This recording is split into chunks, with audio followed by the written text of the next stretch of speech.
And a tip of the hat to our sponsors, Next Estate. Next Estate are specialists in buying, selling and managing properties in the Berlin market in Germany.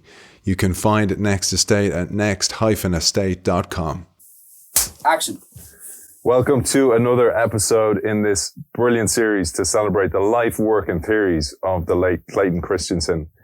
We are joined today by a guest who has done immense research, not into the what, which Clay covered, and we've covered so far on this series. The what is the strategy, it's the theories, it's the how do you put disruptive technologies into place. Today we're going to cover the who.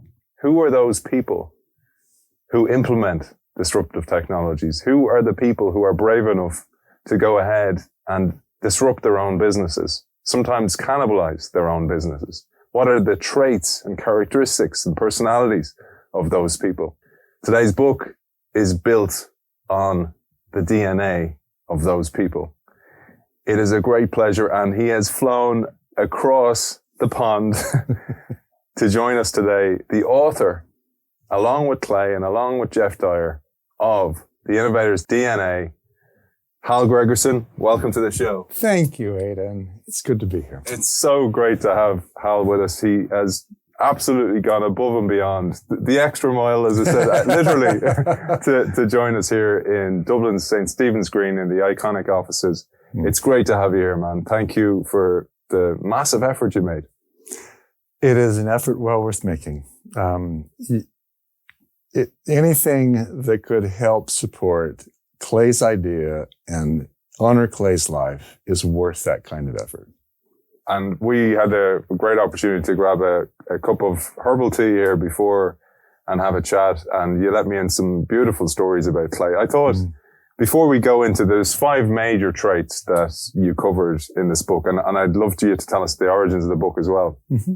But even before that, something you said that was so interesting about Clay, and maybe I'll use this as a way for you to tell us about your relationship with him, was his doggedness with finding the right question. And you told me about him as a student doing his MBA, about how somebody else would ask a question and he'd become curious and he'd collect the questions that he didn't think of. I thought that was a fascinating insight into the man. No, to me, it was an amazing story. So Clay and I were doing some work together around how do you ask better questions as a leader.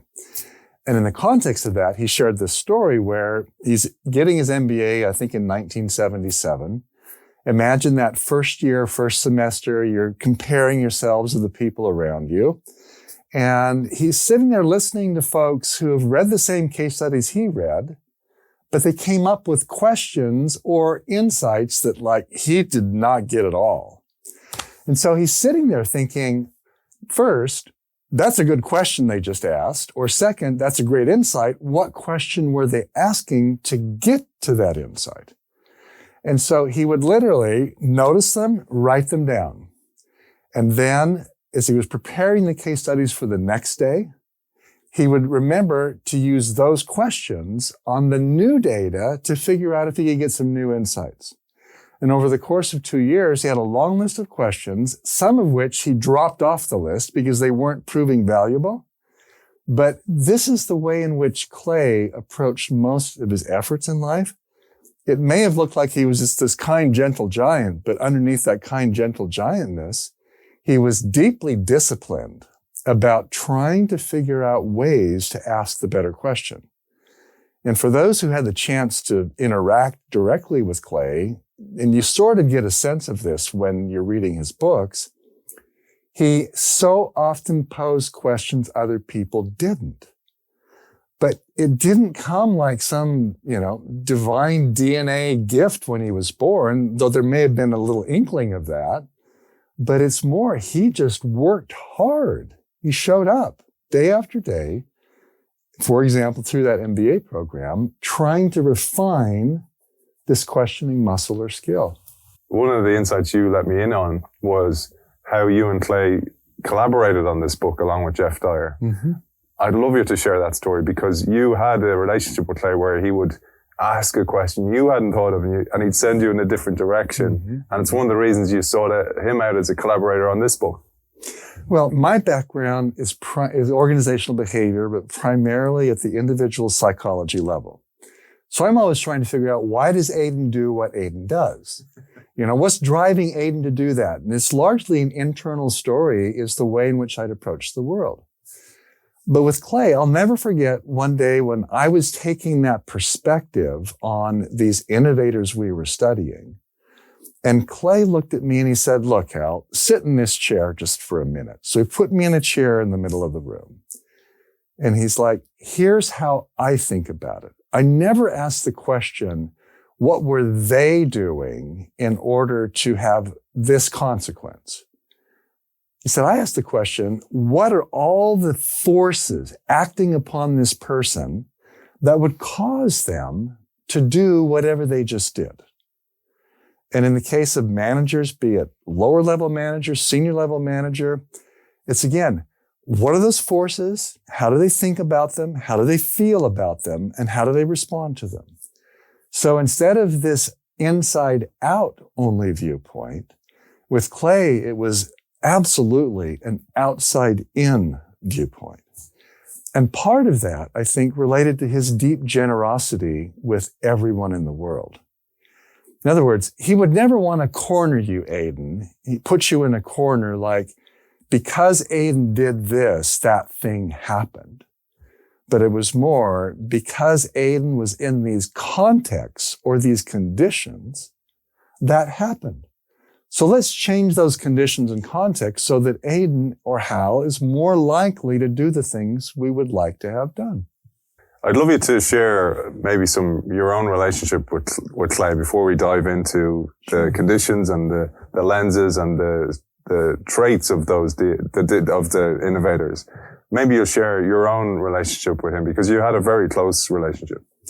Well, I honor and treasure that friendship and relationship. And, I knew Clay from a distance in the mid-1990s. And for a variety of reasons, we happened to cross paths. He came to give a speech at the school I was teaching at, and I had the chance to interview him. So he comes into my office with his massive, taller than Hal Gregersen frame, an Aidan frame. And it can be overwhelming at one level, but it never really was. He sits down and we have this conversation that, as I look back now, the first conversation held elements of every conversation thereafter. And the first element would be, how are you doing?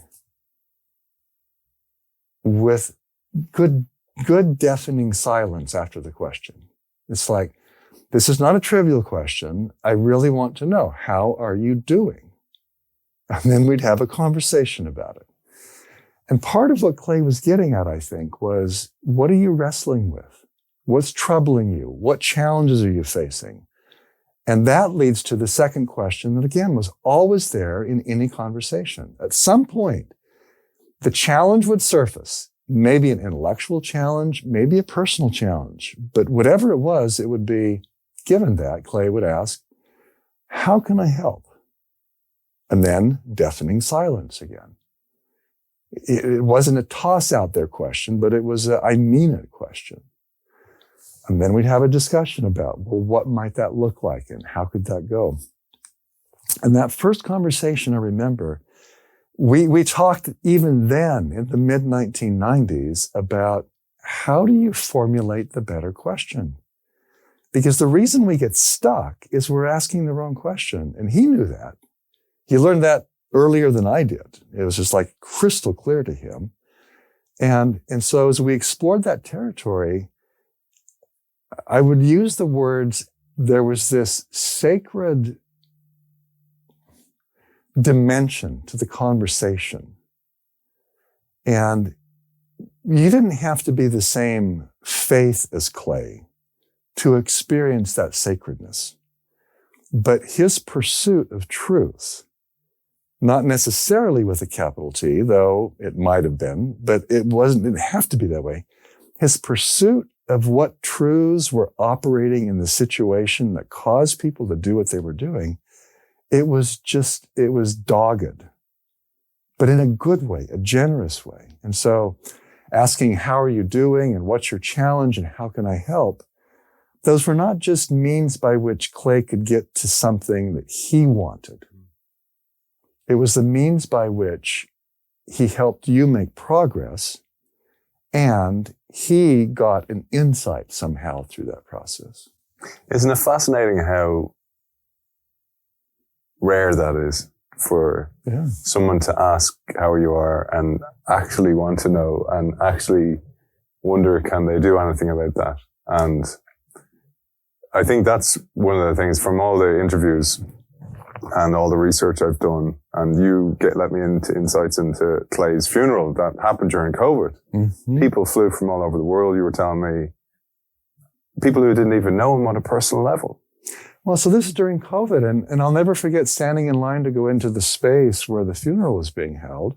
And the person behind me I'd never met, we said hello to each other. And then she went on to explain that she had flown halfway around the world, had never personally met Clay, had read his work and been deeply, not just intellectually, but personally influenced by it.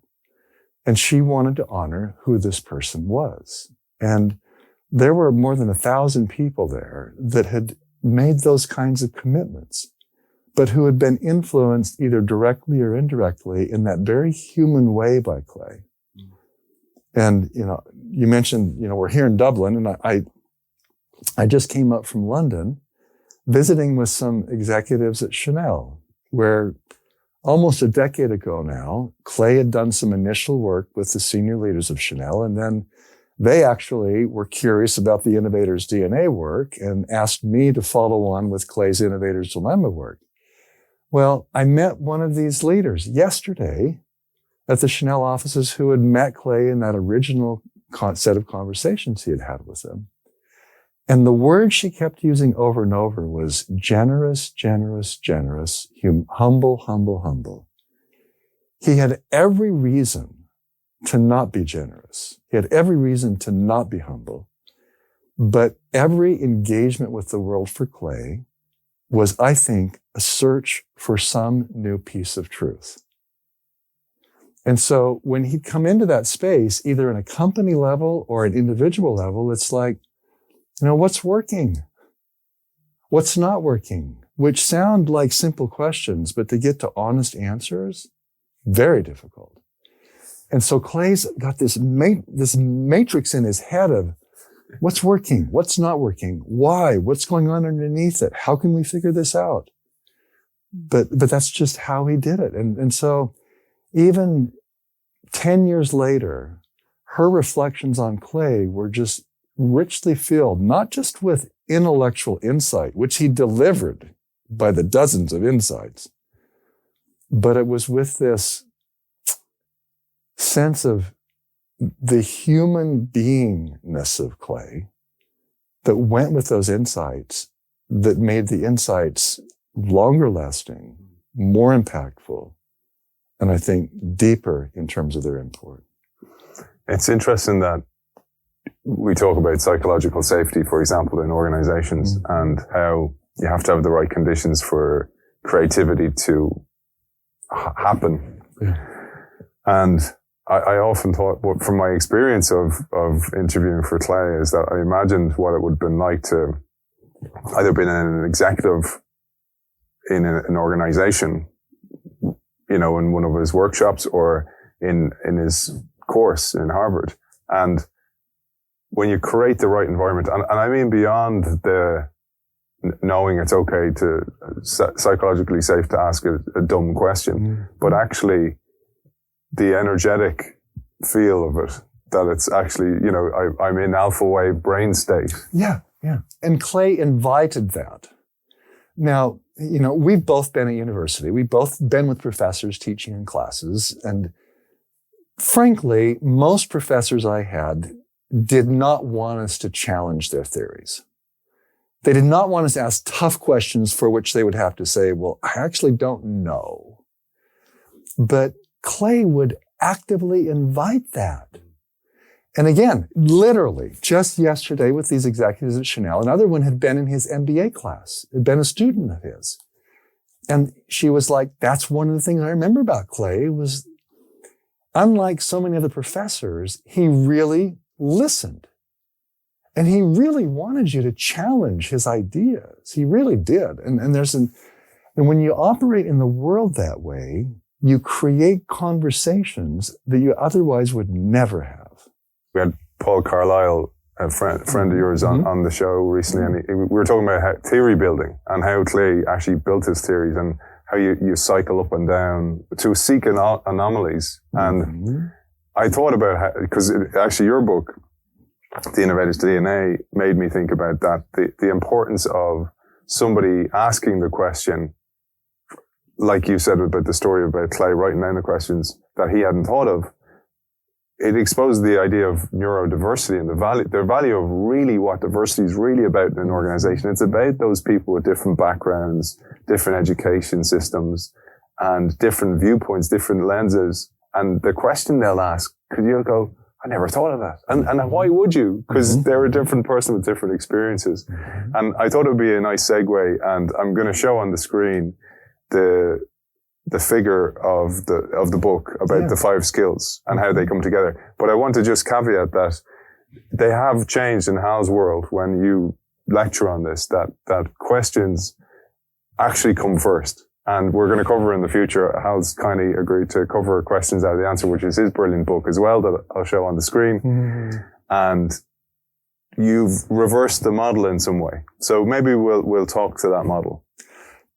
For me, I teach to learn, and I learn to teach. And so it's this symbiotic relationship. And so, you develop a figure for a book in the Innovator's DNA about these 5 discovery skills that we discovered having interviewed 50 of some of the world's best disruptive innovators. Today in 2023, it's hard for us to remember that Nicholas Zenstrom inventing Skype did it in a time when long-distance calls actually weren't free. You paid by the minute kind of a thing. Novel idea. But when you interview those sorts of folks, you realize they're actually using very specific skills. And if you shadowed them, like if I shadowed you, Aidan, for a day or 2 or a week and watched what you did, my hunch would be you would do exactly what Nicholas Zenstrom did, or Diane Green did at VMware, or Jeff Bezos did at Amazon. You would engage these skills of questioning the status quo, challenging fundamental assumptions in order to build a better business model or a different approach.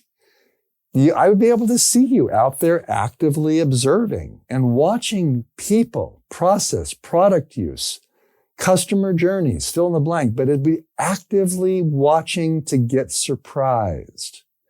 I would see you going out of your way to network, not just for your career or for progression, but it's like, I'm networking, I'm talking with you to get a spark of a new idea, a new angle. Again, an element of surprise. Or I am experimenting and just trying stuff, small, fast, cheap, over and over, to get some data point that signals here might be a better way. And so those observing, networking, and experimenting skills, they're attempts to get surprised by the world. And if we think of our everyday engagement with the world as a leader or a manager or a technical professional, if we're never getting surprised, we are not using those skills. That's what it comes down to. Yeah, and that's anomalies. And they're anomalies surfacing. Exactly. It's like we are going, in Clay's words, he put it, actively seeking passive data. I love those 4 words. Instead of passively getting secondary data from some other source, direct reports, information systems, IT systems and so on, it's taking the reverse of that, actively seeking passive data by creating the conditions where I can see anomalies, experience anomalies. Well, how do you do that? You actually make observations other people don't make. You talk to people other people don't talk to. You experiment and try things other people aren't doing. And that's how you get to the anomaly. And so the starting point here is I have some questions about the world. I'm trying to figure something out. And so at one level, we have these linear charts like we have in the Innovators DNA book. The way in which I teach this now is you start with a question, it moves to got the question, get out there and observe, network, and experiment. And as you do that, you'll end up with an associational thought, meaning you'll connect the unconnected, you'll combine things that weren't ever combined. It'll be novel and new and valuable. That feels linear, and it looks linear, and it makes it easy to teach. The reality is, questions of themselves do not deliver valuable new associational thoughts or answers. There's no direct relationship. So all I do is ask questions. I'm just annoying. It's like, how do you think I feel? So for me, it's like, don't be annoying, be responsible. To actively seek passive data by using these other discovery skills, being in those conditions where we get anomalies surfacing to where we can actually get those connections, those associations other people don't get. Beautifully articulated, man. I love it. And just what's lovely there is, so questions, the cue, and then one, observing, networking, and experimenting. And then that leads to A, which is associational thinking.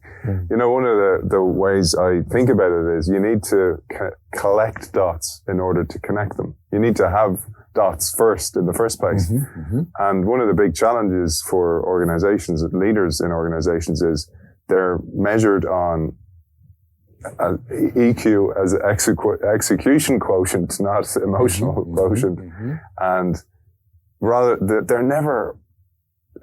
sometimes they're actively punished for DQ, discovery quotient. That's a huge problem, because I often think about this image of, I work for an organization, I walk into the CEO's office, CEO's got their feet up on a stool, she's looking out the window, and I go, oh, it's well for you. And the rest of us are off working there. That would be the reaction from people if they saw that happening. But the CEO should actually do that on a regular basis. Not just the CEO. Many execs in an organization should take the time for ideas to associate, to marinate in their brain.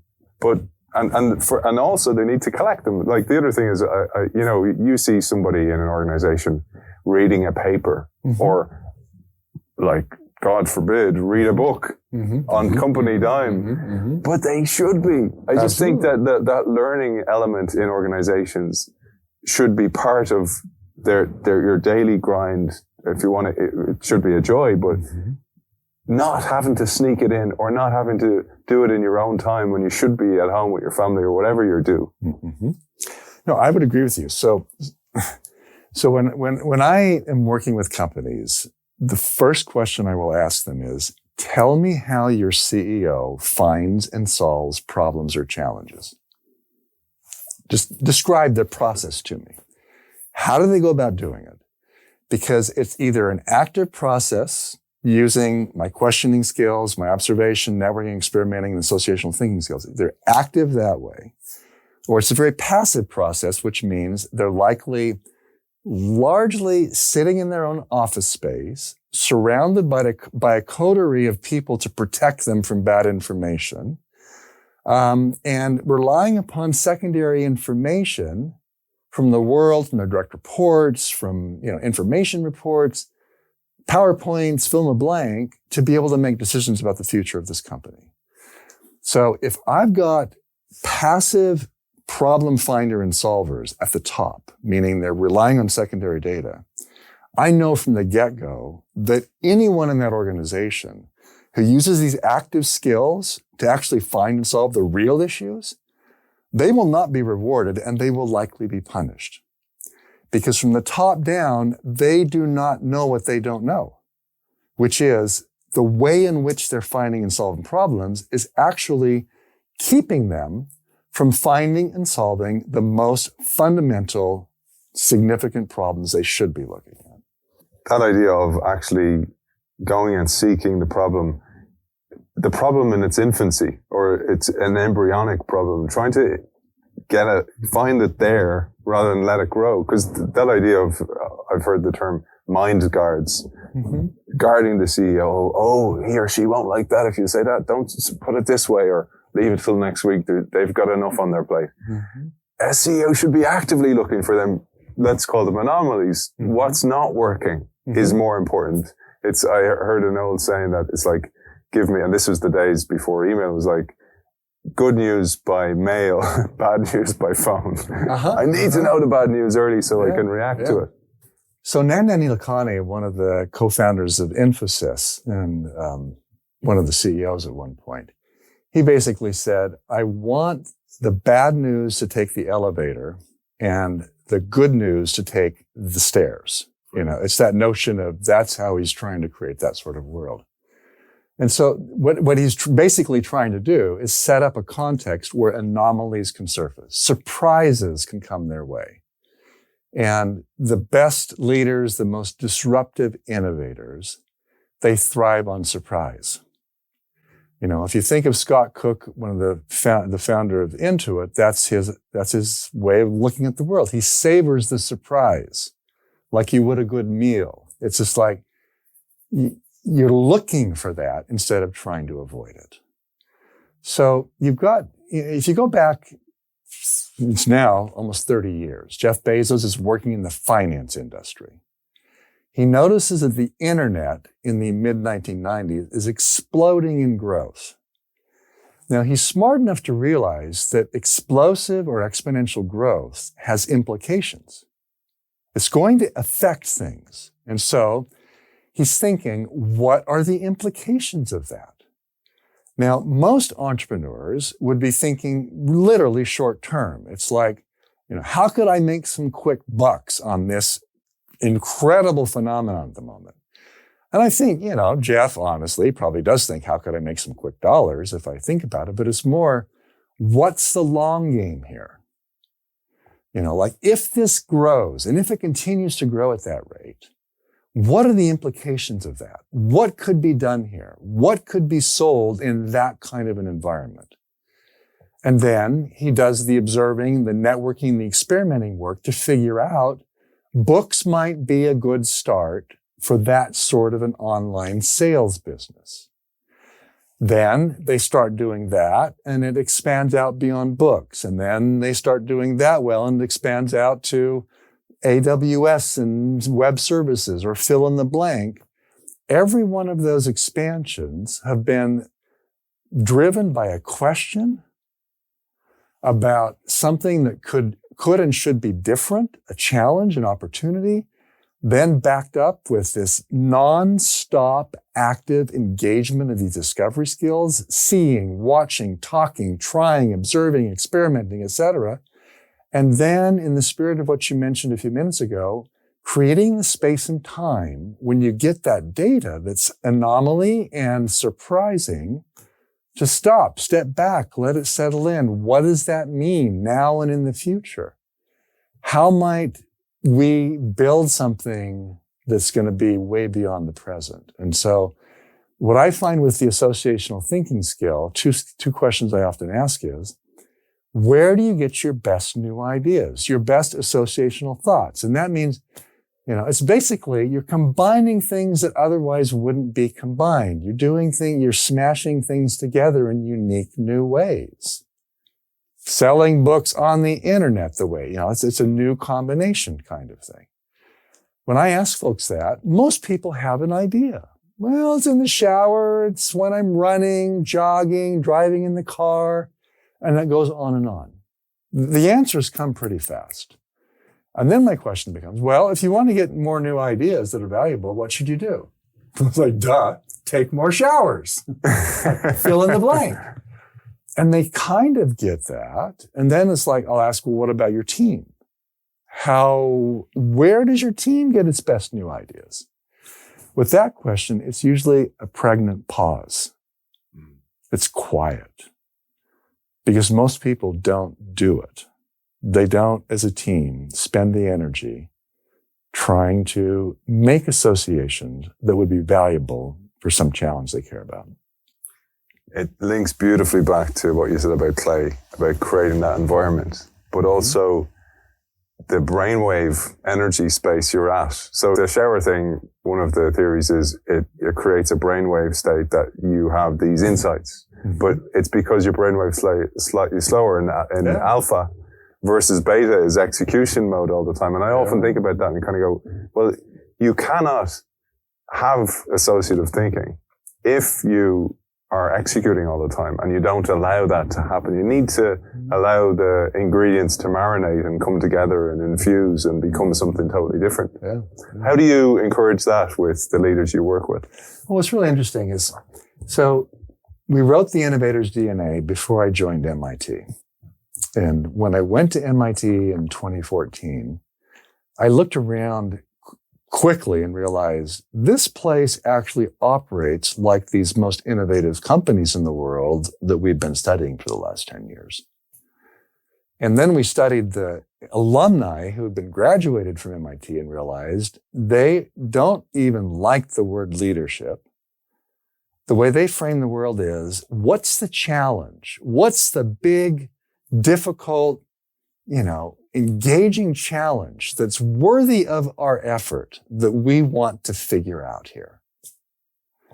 Then, given that the challenge is bigger than me, it's going to take more than one person. And so it's like, who else has the skill sets that would complement mine to be able to get this done?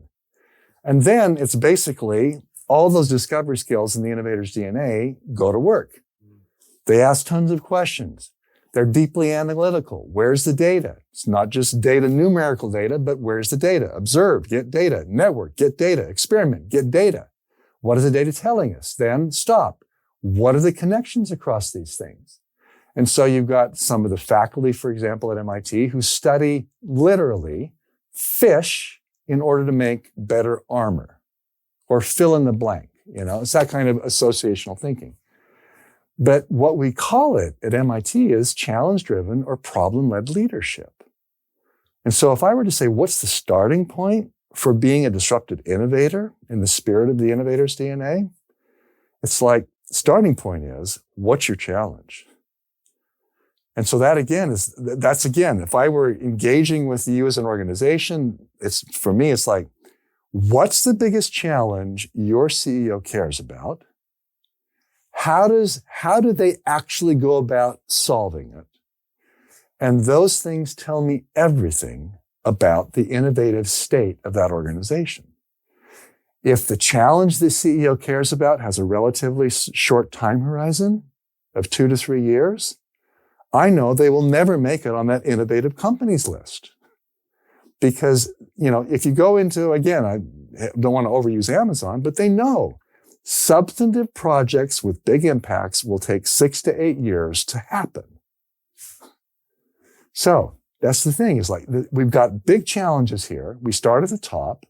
We have a longer time horizon for some of those challenges, and we use these active discovery skills to do something about them.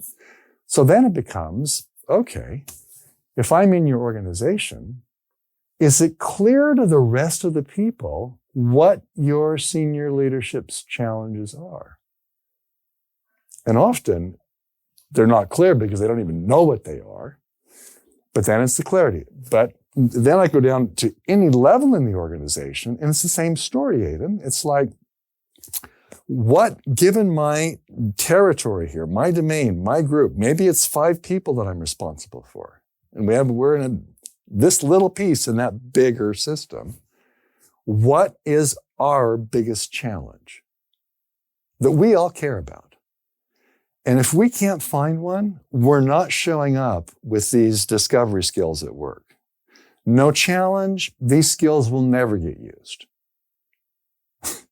But if we define that challenge, then it's like, okay, I need you and you and you and you, and we need all these people to make this thing happen. And then we're going to use these skills. So it's like, the starting point for this is, what's my challenge? What's our challenge? Is it clear to us?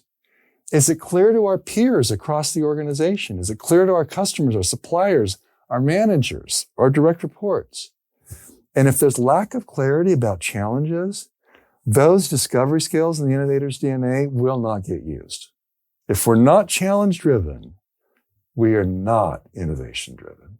The thing I got from that was that the challenge or the question that you agree upon, so your team, you might brainstorm, what's our question? Yeah.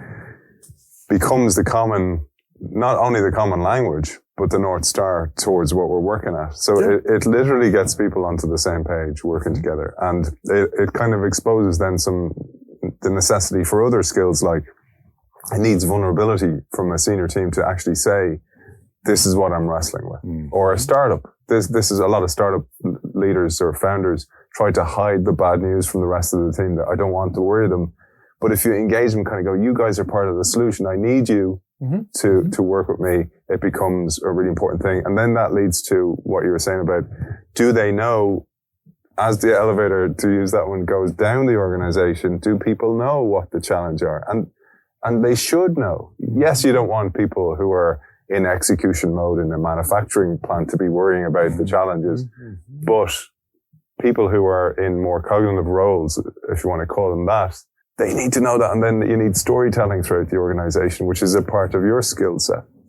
Well, I would make one exception to what you just said, is that even though these discovery skills are often associated with, innovations that make big impacts, if I'm working in that manufacturing environment, trying to make sure that the widgets come out well for the customer, there are always challenges even in the manufacturing environment, right?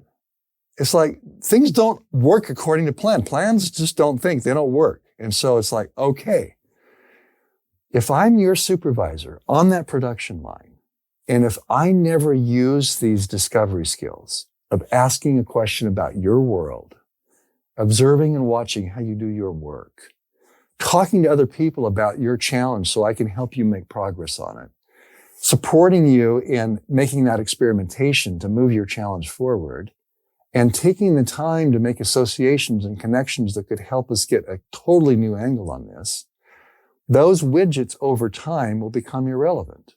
Or the process we're engaged in will go off the rails. And so these skills actually have deep relevance to our everyday work as leaders. Put simply, if I don't use those discovery skills to understand your challenges, if you're my direct report, we are setting ourselves up for failure.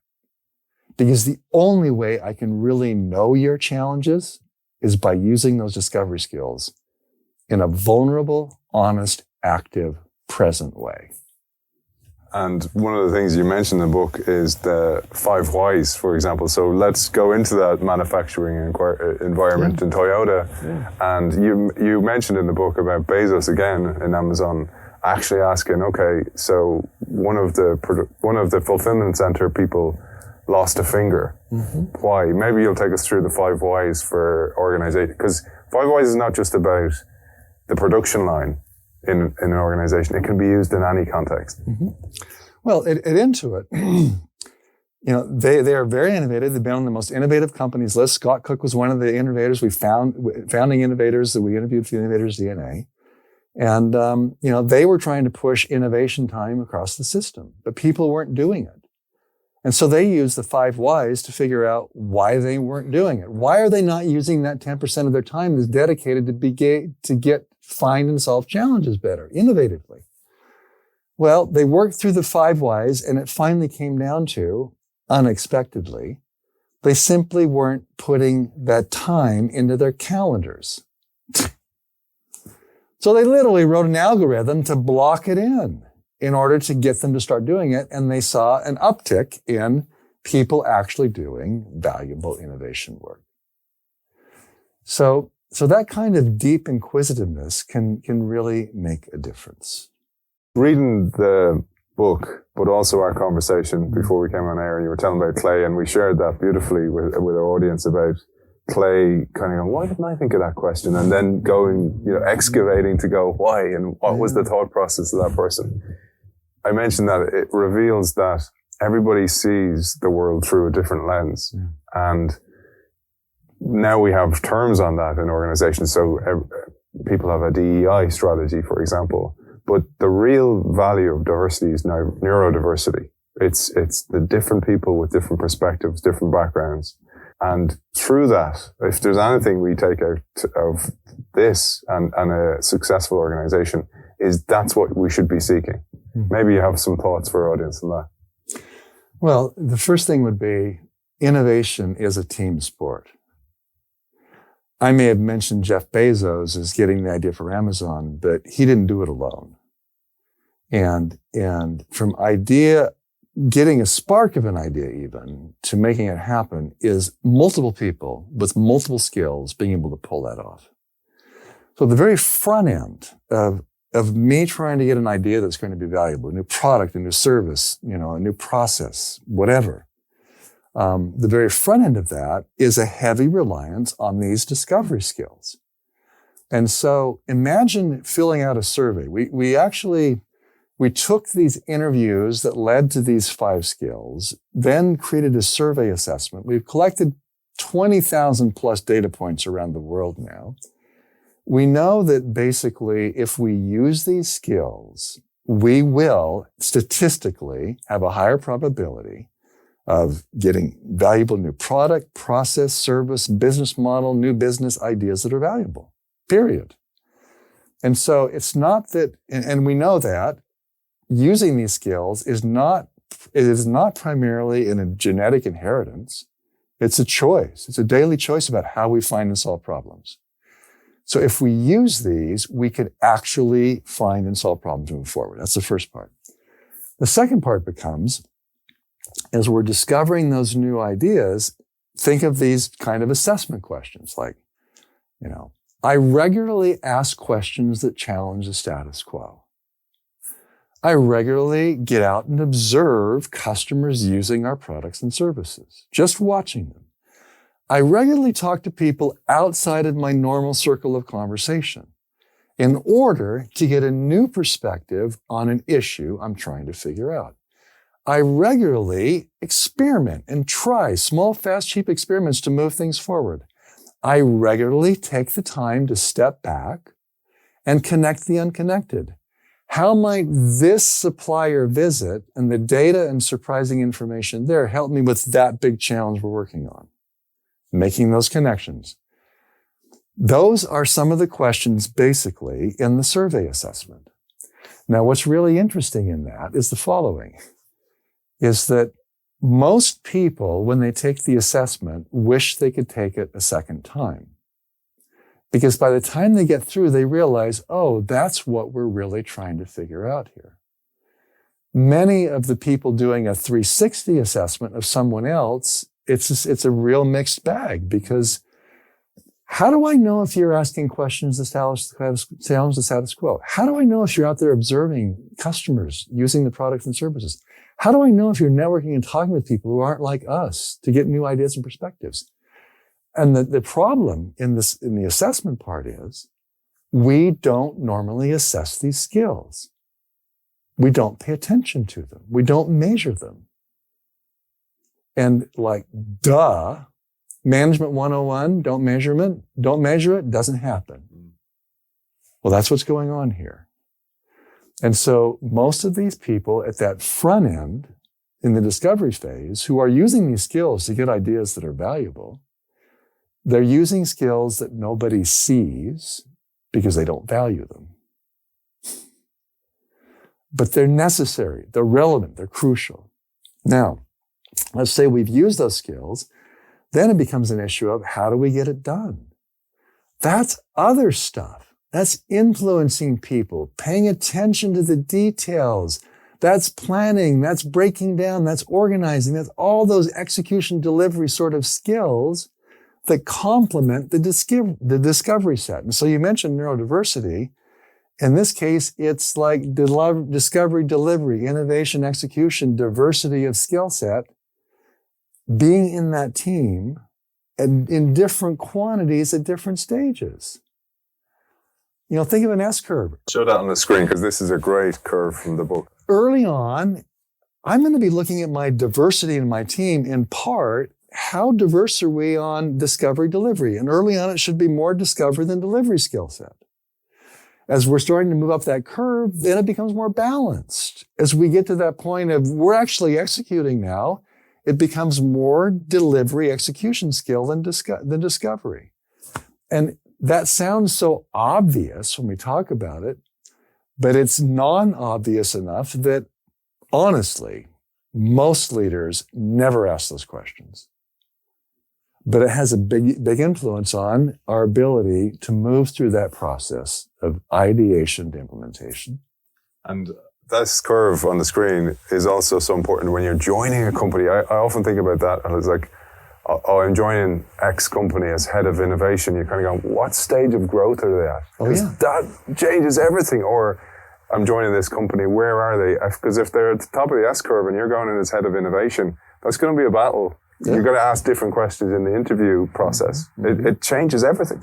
Oh, totally. And so for me, if I were being recruited by a company or being interested in a company, I'd be asking questions like, number one, how do their senior leaders find and solve challenges? Do they use these discovery skills? Are they actively finding and solving challenges? What's the time horizon on those challenges? Is it just short term or is it long term? So that's sort of the starting point on that. So part of it's around that how do they find and solve challenges? The other part becomes, what kind of leader do you want to be when you grow up? And the reason I ask that question is the following. So when I teach, in longer term degreed programs where I'm with students for a longer period of time, and sometimes even in short 2-day sort of executive education programs, when I'm teaching this Innovator's DNA work, inevitably, it kind of hits that point of where people realize, oh man, if I do what you're asking me to do, I don't think the place is going to reward that. In fact, I might get punished for it. And in fact, this is going to be a really hard, long slog. And I'm not sure I want to do that because I only have so much time in the day. And boy, this is going to take a different way of approaching my work. And in their mind, dangerous way. So that's the point in which I say, okay, let's pretend you don't. Let's fast forward 5 or 10 years. What kind of leader will you be when you grow up? And if the answer to that question is like, you want to be like the existing leaders in the organization you're part of, or you're thinking of joining, cool. But if there's some incongruence there, like, actually, I don't want to be like them 5 or 10 years from now, then it is now decision time. Because either in this organization you're a part of, or switching to a different organization, you are going to have to learn these skills. And by doing that, you will become different. I think that's one of the things that people are challenged by is, I just want the job. I don't want, and you're kind of going, yeah, but you're just kicking the can down the road because you get in the door, it's going to be a struggle. It's going to sap your own personal energy or life force. Yeah. It's going to affect you massively. Like one thing I learned about Clay, if anything, was his persistence and his doggedness and his attention to detail. Joe Bauer was saying that he'd never met a student like him who just absolutely sifted through the data. Mm-hmm. And he deserved all the accolades because he did the work. He really did the work. And it's one of the things that it's as Rita McGrath said recently on this series, you want to be in Thoughtland because it's great. It's like, nothing's real and we can all fly and everything. But innovation is about doing the work and it's about having the lenses and showing up, as you said.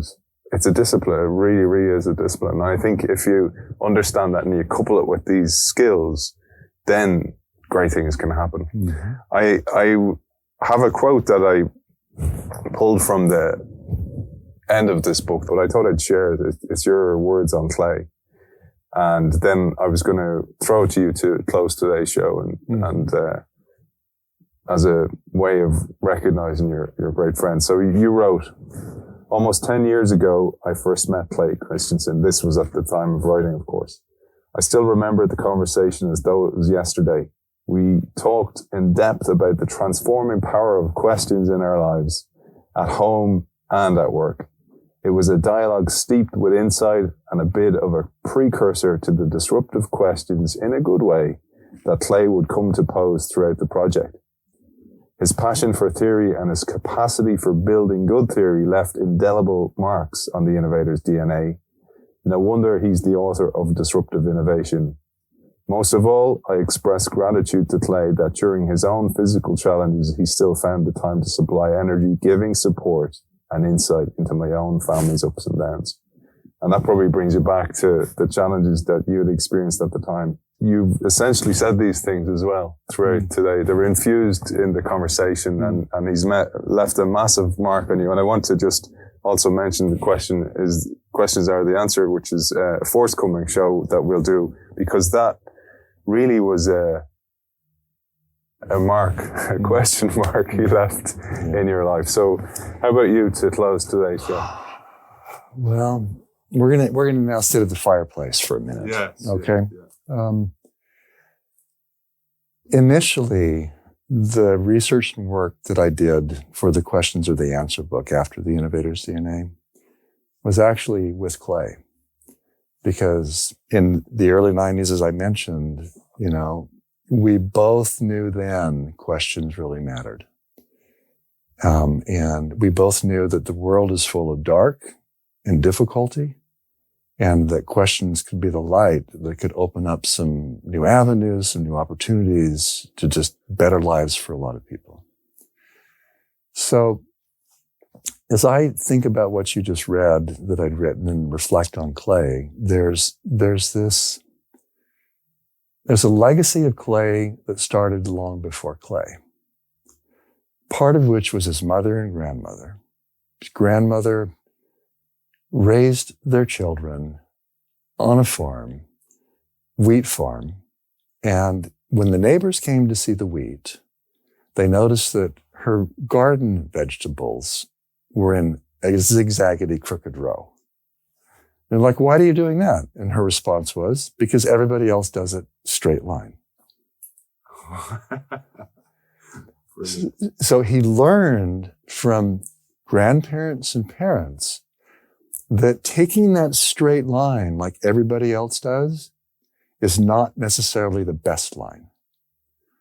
And then at one point when he was 15, he didn't read novels and his mother loves them. And he asked, why would I ever want to read a novel? And his mother said, because novels distill down into a confined space multiple lives and challenges, and you can learn more from a novel than you can from real life. An interesting way of looking at it.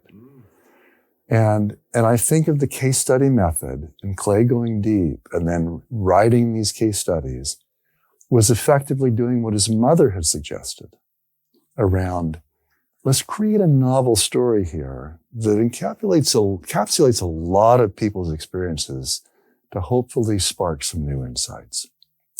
So then it's a conversation that a person would have with Clay. Could be you, could be me, could be personal, could be professional.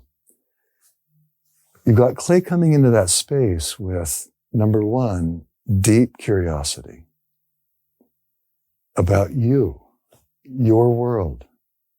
Who are you? What are you wrestling with? How are you doing? What's going on? And then it's that how can I help notion over and over and over. I mean, I'll never forget the calls that I would get from Clay. We lived in France at one point earlier, and Clay called me and he said, there's this guy I know who's traveling through Paris at Charles de Gaulle Airport, and there's an issue that I'd really like you to talk with him about because I think it's a challenge that you could help on. Would you mind going to the airport and meeting him when he transits through? Or Clay, one of his many health encounters later in life, the other patient in a joint room, he had gotten to know so well. This person was had worked in the construction industry and had some challenges and got to know his family. And so here's Clay, global management icon, using all of those innovation skills that he has in such great ability to learn about this construction worker in the room. But then Clay only has so much time and talent and energy, and he calls me because I live in the same community area. And he's just like, Hal, would you mind touching base with this guy and sort of reaching out and being a resource to him? But that's how he did it. It's like, not only would he do that with you, he would invite you, if you were close enough to him, to do it with others in those examples like I just described. And so it's no wonder to me that when Clay would sit down with the CEO of Chanel or with Andy Grove at Intel, that the conversation would dance into personal domain if they let it, because he cared about it. But he also cared about this discipline of management, because what you're doing is influencing so many other people. And that, to me, is, I think, why Clay joined Jeff and me on this book, The Innovator's DNA, in part because he wanted to learn a little more about the who part of these incredible disruptive innovators. How did they actually go about doing it so that other people could do it?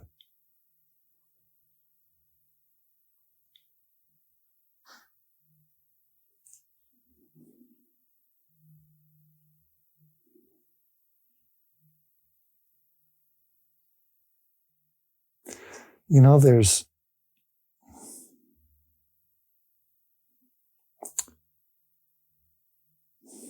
when you think of his book, How Do You Measure Your Life?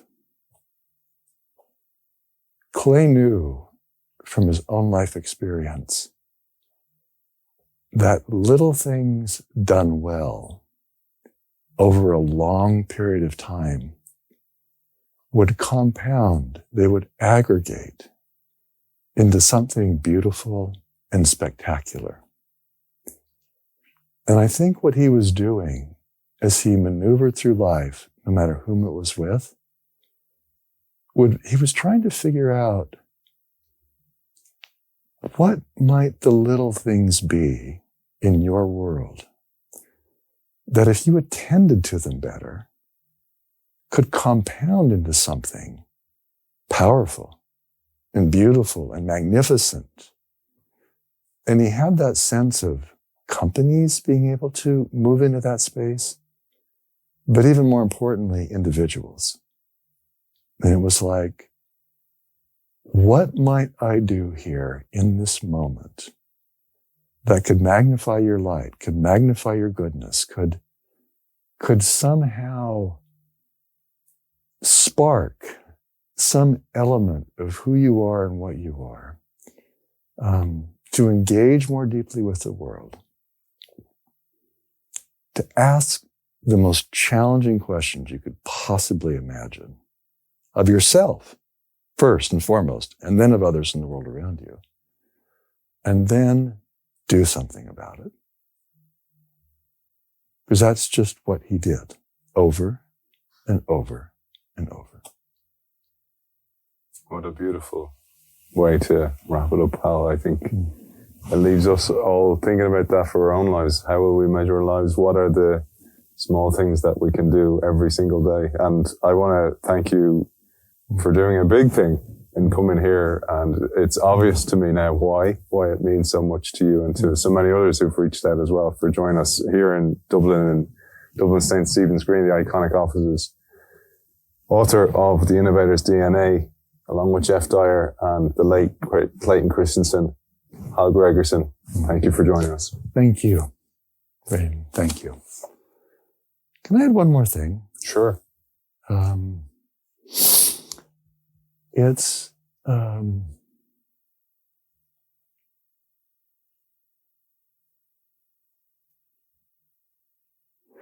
when we were talking out before, you mentioned something about, it was something to the effect of Clay either somebody before had mentioned or Clay had said, like, what is his interview with his maker going to be like? What was that comment? So with Michael Horn, we talked about this, and Clay was worried about his final interview with the big man. Yeah.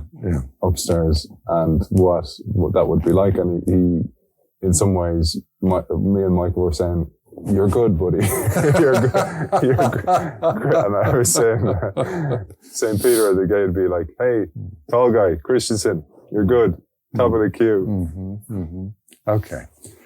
So, because I've been thinking about that, the story that you've told me, and you've reiterated it here.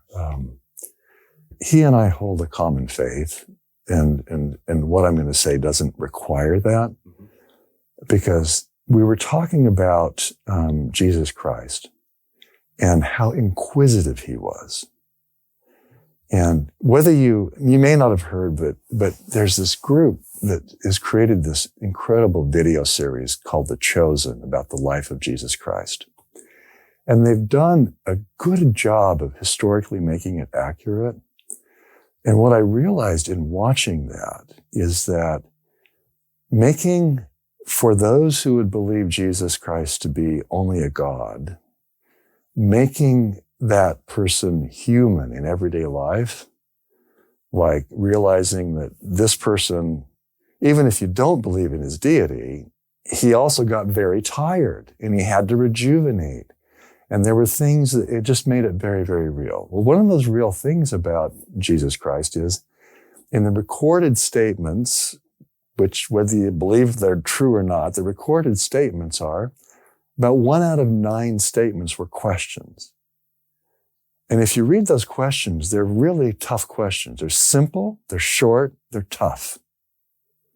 Like, who do you think I am? It's an interesting question. It's like me asking you, Aidan, who do you think I am? Because your answer to that would tell me a lot about me and you. It's not focused on that specific sort of moment, but what I'm getting at here is that I think Clay realized that whether it's Jesus Christ or Muhammad or Buddha, they all asked really tough questions. That's the point. And they were asking questions about things that really mattered to cause us to stop in our tracks and think twice about what we're doing. And what I love about Clay's life is that he stopped himself over and over and over in his tracks to think about, what am I doing and why? And what's a better way?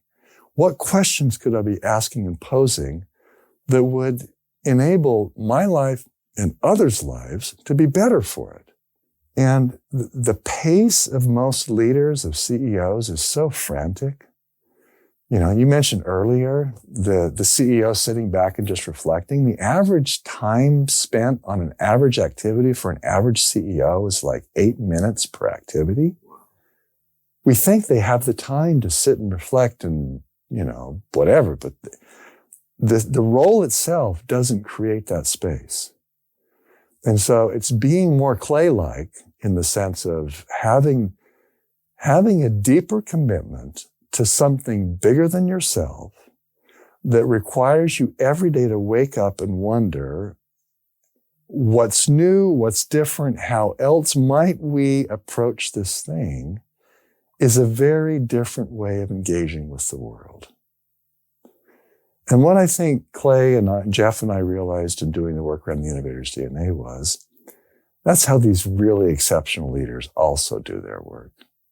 It's just how they show up.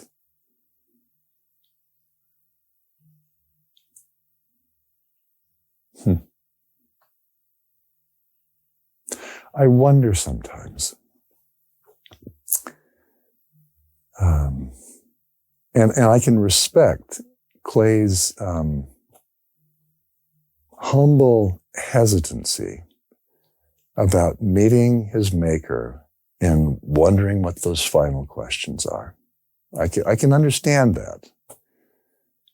But what I think is so amazing about Clay is that he spent so much of his life trying to frame and reframe the questions he was living in a way that would create a better life for him and for those around him. That I think that's part of why Michael Horn and others from the outside would think, like, why are you even worried, Clay? To me, that's the explanation on that, is that he doesn't need to worry because he was so conscious about the questions he was living and working so hard to make them better by engaging with the world so actively and vulnerably to sometimes get knocked off his high horse and figure out, well, there's got to be a better way here. You know, that's a life worth living. And I think that's why so many people have still admire and respect and honor his legacy.